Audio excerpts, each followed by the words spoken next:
chers amis, j'espère que vous allez bien. Je vous souhaite une excellente semaine. Heureux de partager cette pensée avec vous. Changement de stratégie pour une productivité maximale.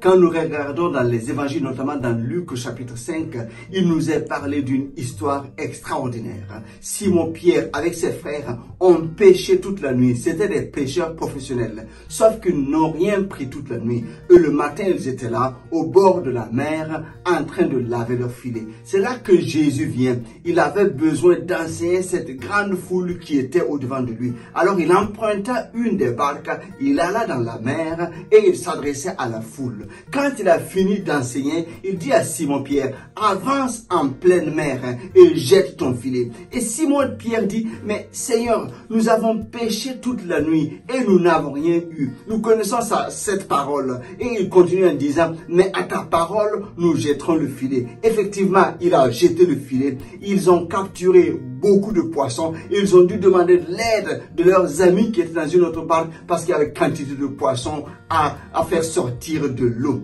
Nous connaissons vraiment cette histoire, mais je voudrais faire une remarque particulière. Jésus a dit à Simon-Pierre, allons en pleine mer, allons en pleine eau, allons en profondeur pour aller pêcher. Cela semble naturel que quand on veut faire une grande pêche, qu'on aille en profondeur. C'est la même chose sur le plan spirituel. Si tu veux faire une grande pêche, si tu veux avoir une productivité, il faut aller en pleine eau. Il faut aller en profondeur dans la connaissance de ton Seigneur.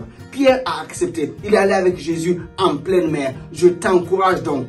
Quelle est ta relation avec Dieu? Peut-être ça fait longtemps que tu connais Jésus, mais qu'est-ce que tu as fait comme progrès depuis le mois passé, depuis l'année passée? Il faut que tu cherches davantage sa parole, sa connaissance, ce qu'il veut que tu fasses, que tu sois en intimité avec lui. Ne te lasse pas, il faut que tu le cherches davantage. Si tu te dis que vraiment tu le connais assez, c'est que tu ne l'as pas encore bien connu. Parce que Dieu, il est bien plus grand que ce que tu sais. Sa connaissance dépasse la tienne. Donc il faut que tu cherches à le connaître de mieux en mieux. C'est en cherchant sa volonté, en cherchant à le connaître que tu vas pouvoir entendre et comprendre ce qu'il veut que tu fasses. Et alors, à sa parole, quand tu jetteras le filet, tu auras une productivité maximale. Le temps, c'est le sien, le lieu, c'est lui qui t'indique, mais il faut que tu puisses écouter ce qu'il te dit. Va en pleine mer, en profondeur encore, cherche à le connaître davantage. Ne relâche pas.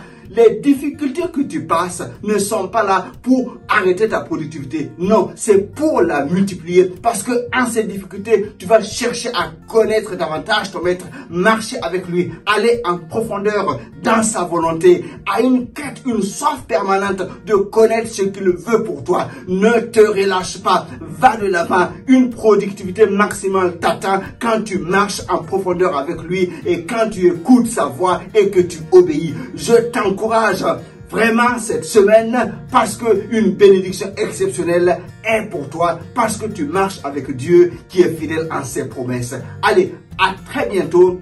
Bye bye. Que Dieu te bénisse abondamment.